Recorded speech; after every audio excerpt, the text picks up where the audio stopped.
من الدروع وعن عال من الرطوم مولاي صل وسلم دائما أبدا على حبيبك خير الخلق كلهم ما سمعني الدهر قيما واستجرت به ونلت جوارا منه لم يضام مولاي صل وسلم دائما أبدا على حبيبك خير الخلق كلهم ولا التمست من الدارين من يده إذا استلمت الندى من خير مستلم مولاي صل وسلم دائما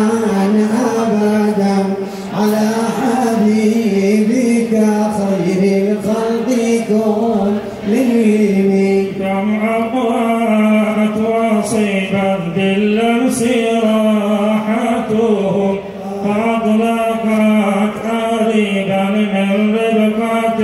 الأمام مولاي صل وسلم دائما أبدا على حبيبك خير الخلق كلهم كم أبرأت وصبا باللبس راحته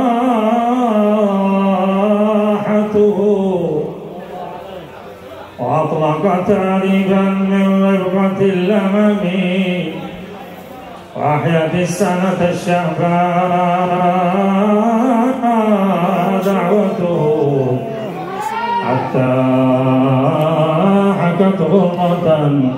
في الأعصر الدهم يا رب بالمصطفى بلغ مقاصدنا واغفر لنا ما مضى يا واسع الكرم ولن يضيق رسول الله جاءك به إذا الكريم تجلى باسم منتقم فإن من جودك الدنيا وضرتها ومن علومك علم اللوح والقلم يا نفس لا تقنطي من زلة عظمت إن الكبائر في الغفران كاللمم لعل رحمة ربي قيل أقسمها لعل رحمة ربي حين أقسمها تأتي على حسب العصيان في القسم يا رب واجعل رجانا غير منعكس لديك واجعل حسابي غير منخرم والطف بعبدك في الدارين إن له صبرا متى تدعوه الأبواب ينهزم والطف بعبدك في الدارين إن له صبرا متى تدعوه الأهوال ينهزم وأذن لسحب صلاة منك دائمة على النبي بمنهل ومنسجم ثم الرضا عن أبي بكر وعن عمر وعن علي وعن عثمان ذي الكرم والآل والصحب ثم التابعين فهم أهل التقى والنقى والحلم والكرم يا رب بالمصطفى بلغ مقاصدنا واغفر لنا ما مضى يا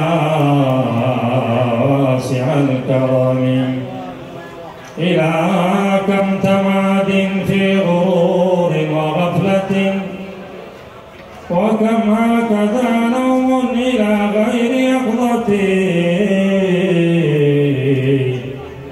لقد ضاع عمر ساعة منه تشترى بملء السماء والأرض أية ضيعة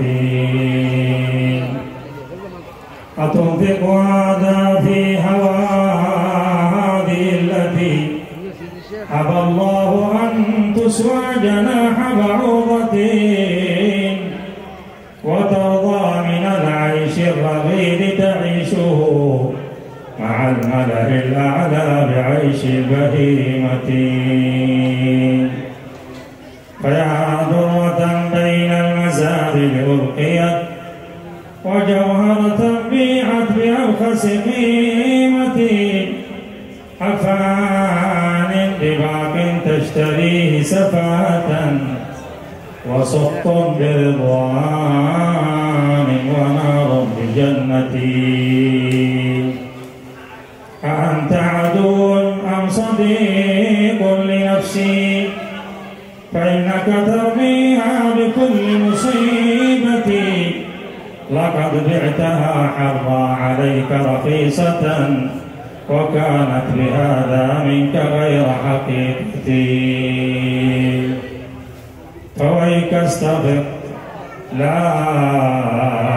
تفضح عنها بمشهد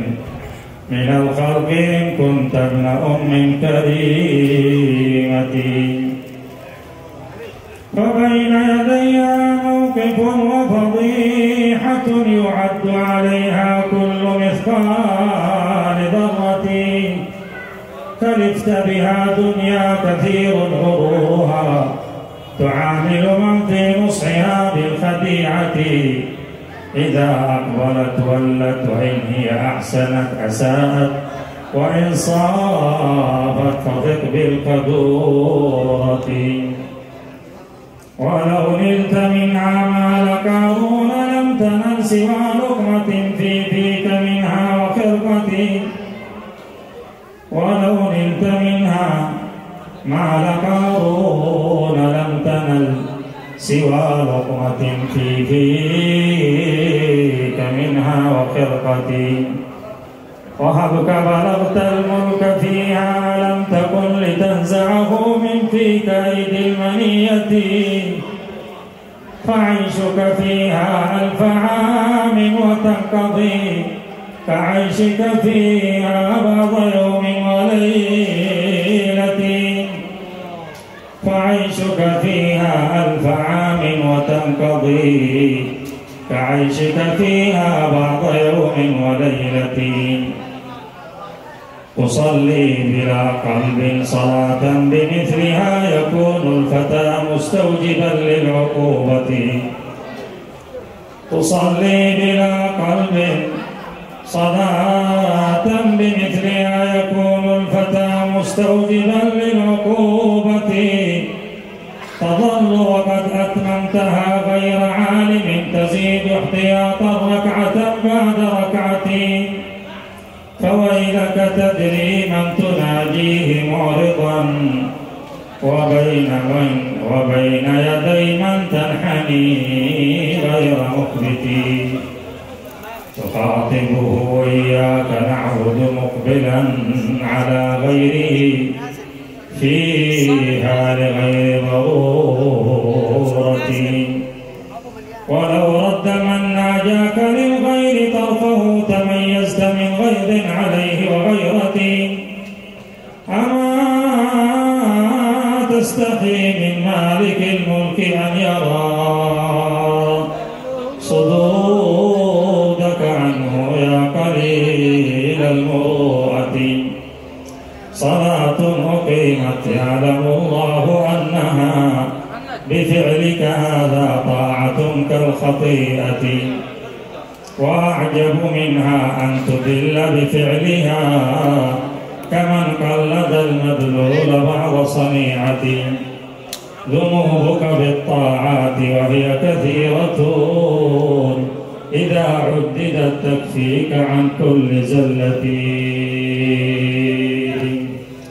سبيلك أن تستغفر الله بعدها وأن تتنابى الذنب منها بتوبة، فجاء عاملا للنار جسمك لين فجربه تمرينا بحر الظهيرة،